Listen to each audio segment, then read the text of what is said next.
ओम शांति। 19 अप्रैल 1984 की अव्यक्त वाणी में अव्यक्त बाप दादा ने बताया है भावुक आत्मा तथा ज्ञानी आत्मा के लक्षण। भावुक आत्मा तथा ज्ञानी आत्मा के लक्षण। श्रेष्ठ अधिकार को देने वाले, विजयी रतन बनाने वाले बाप दादा बोले, आज बाप दादा सभी बच्चों को देख रहे हैं कि कौन से बच्चे भावना से बाप के पास पहुँचे हैं, कौन से बच्चे पहचान कर पाने अर्थात बनने के लिए पहुँचे हैं। दोनों प्रकार के बच्चे बाप के घर में पहुँचे। भावना वाले भावना का फल यथाशक्ति खुशी, शांति, ज्ञान व प्रेम का फल प्राप्त कर इसी में खुश हो जाते हैं।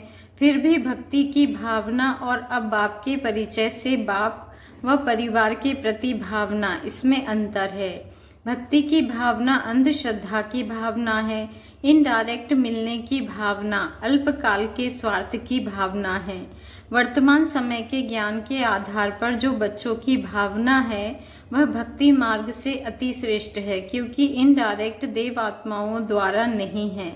डायरेक्ट बाप के प्रति भावना है, पहचान है, लेकिन भावना पूर्वक पहचान और ज्ञान द्वारा पहचान, इसमें अंतर है। ज्ञान द्वारा पहचान अर्थात बाप जो है, जैसा है, मैं भी जो हूँ, जैसा हूँ, उसे विधि पूर्वक जानना अर्थात बाप समान बनना।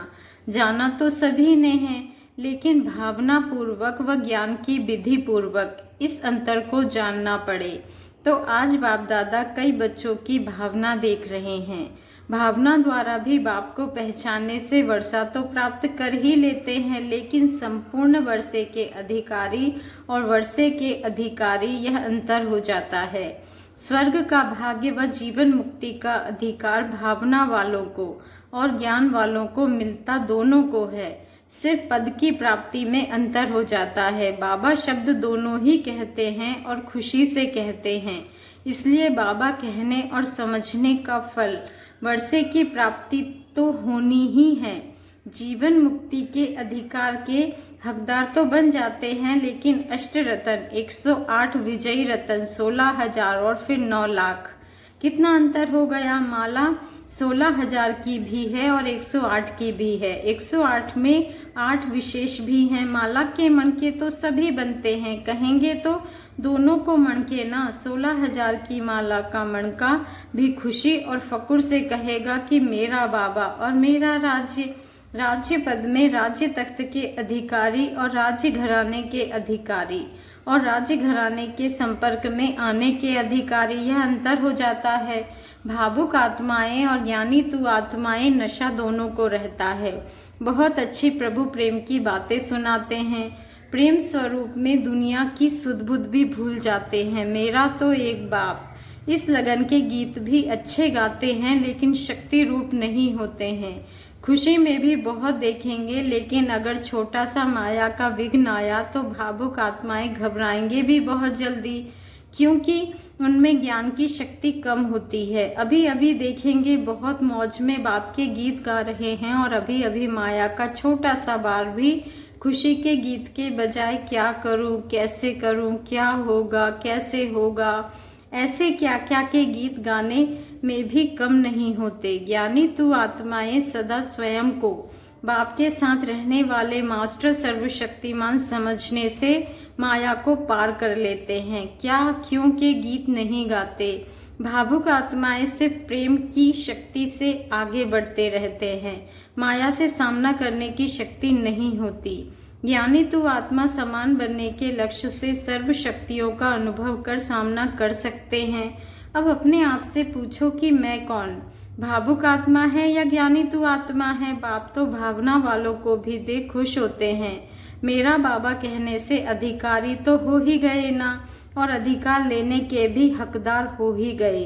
पूरा लेना व थोड़ा लेना, वह पुरुषार्थ प्रमाण जितना झोली भरना चाहे उतनी भर सकते हैं, क्योंकि मेरा बाबा कहा तो वह चाबी तो लगा ही दी ना, और कोई चाबी नहीं है, क्योंकि बाप दादा सागर है ना, अखूट है, बेहद है। लेने वाले थक जाते, देने वाला नहीं थकता, क्योंकि उसको मेहनत ही क्या करनी पड़ती। दृष्टि दी और अधिकार दिया। मेहनत लेने वालों को भी नहीं है, सिर्फ अलबेलेपन के कारण गवा देते हैं और फिर अपनी कमजोरी के कारण गवाकर फिर पाने के लिए मेहनत करनी पड़ती है। गवाना पाना, पाना गवाना, इस मेहनत के कारण थक जाते हैं।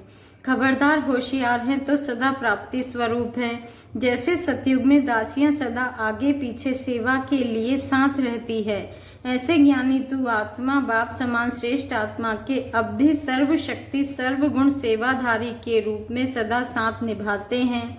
जिस शक्ति का आह्वान करो, जिस भी गुण का आह्वान करो, जी हासिल। ऐसे स्वराज्य अधिकारी ही विश्व के राज्य अधिकारी बनते हैं। तो मेहनत तो नहीं लगेगी ना, हर शक्ति हर गुण सदा विजयी है ही, ऐसा अनुभव कराते हैं। जैसे ड्रामा करके दिखाते हो ना, रावण अपने साथियों को ललकार करता और ब्राह्मण आत्मा स्वराज्य अधिकारी आत्मा अपने शक्तियों और गुणों की ललकार करती। तो ऐसे स्वराज्य अधिकारी बने हो वह समय पर यह शक्तियां कार्य में नहीं ला सकते हो। कमजोर राजा का कोई नहीं मानता, राजा को मानना पड़ता प्रजा का। बहादुर राजे सभी को अपने ऑर्डर से चलाते और राज्य प्राप्त करते हैं। तो सहज को मुश्किल बनाना और फिर थक जाना, यह अलबेलेपन की निशानी है। नाम राजा और ऑर्डर में कोई नहीं, इसको क्या कहा जाएगा। कई कहते हैं ना, मैंने समझा भी कि सहन शक्ति होनी चाहिए, लेकिन पीछे याद आया उस समय सोचते ही सहन शक्ति से कार्य नहीं ले सकते। इसका मतलब बुलाया अभी और आया कल, तो ऑर्डर में हुआ हो गया, माना अपनी शक्ति ऑर्डर में नहीं है। सेवाधारी समय पर सेवा ना करे तो ऐसे सेवाधारी को क्या कहेंगे। तो सदा स्वराज्य अधिकारी बन सर्व शक्तियों को गुणों को स्वप्रति और सर्व के प्रति सेवा में लगाओ। समझा, सिर्फ भावुक नहीं बनो, शक्तिशाली बनो। अच्छा हाँ, वैरायटी प्रकार की आत्माओं का मेला देख खुश हो रहे हो ना। मधुबन वाले कितने मेले देखते हैं।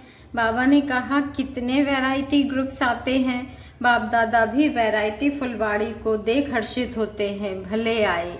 शिव की बारात का गायन जो है वह देख रहे हो ना। बाबा बाबा कहते सब चल पड़े तो है ना। मधुबन तो पहुंच गए, अब संपूर्ण मंजिल पर पहुंचना है। अच्छा, सदा श्रेष्ठ अधिकार को पाने वाले विजयी आत्माओं को, सदा अपने अधिकार से सर्व शक्तियों द्वारा सेवा करने वाले शक्तिशाली आत्माओं को, सदा राज्य तख्त अधिकारी बनने वाले अधिकारी आत्माओं को बाप दादा का याद प्यार और नमस्ते।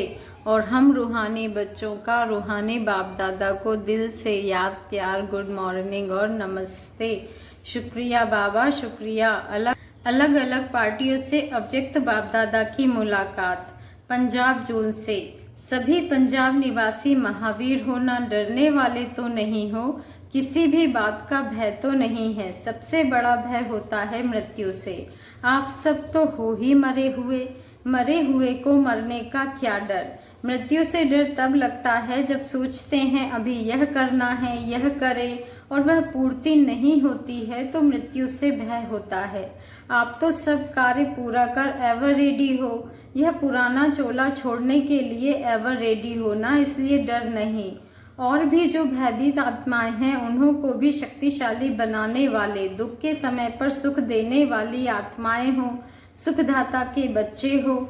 जैसे अंधियारे में चिराग होता है तो रोशनी हो जाती है, ऐसे दुख के वातावरण में सुख देने वाली आप श्रेष्ठ आत्माएं हो। तो सदा यह सुख देने की श्रेष्ठ भावना रहती है। सदा सुख देना है, शांति देनी है। शांति दाता के बच्चे शांति देवा हो।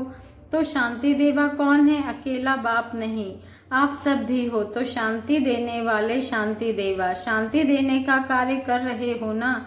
लोग पूछते हैं आप लोग क्या सेवा करते हो, तो आप सभी को यही कहो कि इस समय जिस विशेष बात की आवश्यकता है वह कार्य हम कर रहे हैं। अच्छा, कपड़ा भी देंगे, अनाज भी दे देंगे, लेकिन सबसे आवश्यक चीज़ है शांति। तो जो सबके लिए आवश्यक चीज़ है वह हम दे रहे हैं। इससे बड़ी सेवा और क्या है। मन शांत है तो धन भी काम में आता है, मन शांत नहीं तो धन की शक्ति भी परेशान करती है। अभी ऐसे शांति की शक्तिशाली लहर फैलाओ जो सभी अनुभव करे कि सारे देश के अंदर यह शांति का स्थान है। 1-2 से सुने और अनुभव करने के लिए आवे कि 2 घड़ी भी जाने से यहाँ बहुत शांति मिलती है, ऐसा आवाज़ फैले। जैसे उन्हों का आवाज़ फैल गया है कि अशांति का स्थान यह गुरुद्वारा ही बन चुका है। ऐसे शांति का कोना कौन सा है, यही सेवा स्थान है। यह आवाज़ फैलना चाहिए, कितनी भी अशांत आत्मा हो।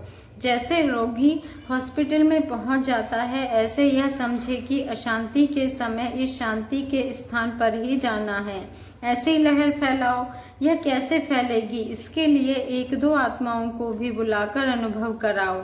एक से एक ऐसे फैलता जाएगा। जो अशांत हैं उन्हों को खास बुलाकर भी शांति का अनुभव कराओ। जो भी संपर्क में आए उन्हों को यह संदेश दो कि शांति का अनुभव करो। पंजाब वालों को विशेष यह सेवा करनी चाहिए। अभी आवाज़ बुलंद करने का चांस है, अभी भटक रहे हैं, कोई स्थान चाहिए। कौन सा है वह परिचय नहीं है, ढूंढ रहे हैं। एक ठिकाने से तो भटक गए, समझ गए हैं कि यह ठिकाना नहीं है। ऐसी भटकती हुई आत्माओं को अभी सहज ठिकाना नहीं दे सकते हो, ऐसी सेवा करो। कर्फ्यू हो, कुछ भी हो, संपर्क में तो आते हो ना। संपर्क वालों को अनुभव कराओ तो ऐसी आत्माएं आवाज़ फैलाएंगी। उन्हें 1-2 घंटा भी योग शिविर कराओ। अगर थोड़ा भी शांति का अनुभव किया तो बहुत खुश होंगे, शुक्रिया मानेंगे। जब लक्ष्य होता है कि हमको करना है तो रास्ता भी मिल जाता है। तो ऐसा नाम माला करके दिखाओ। जितना पंजाब की धरनी सख्त है उतनी नर्म कर सकते हो। अच्छा, सेकंड पार्टी से मुलाकात में बाबा ने कहा, सदा अपने को फरिश्ता अर्थात डबल लाइट अनुभव करते हो। बाबा ने कहा, इस संगम युग का अंतिम स्वरूप फरिश्ता है ना। ब्राह्मण जीवन की प्राप्ति है ही फरिश्ता जीवन। फरिश्ता अर्थात जिसका कोई देह और देह के संबंध से रिश्ता नहीं। देह और देह के संबंध सबसे रिश्ता समाप्त हुआ या थोड़ा सा अटका हुआ है। अगर थोड़ी सी सूक्ष्म लगाव की रस्सी होगी तो उड़ नहीं सकेंगे, नीचे आ जाएंगे। इसलिए फरिश्ता अर्थात कोई भी पुराना रिश्ता नहीं।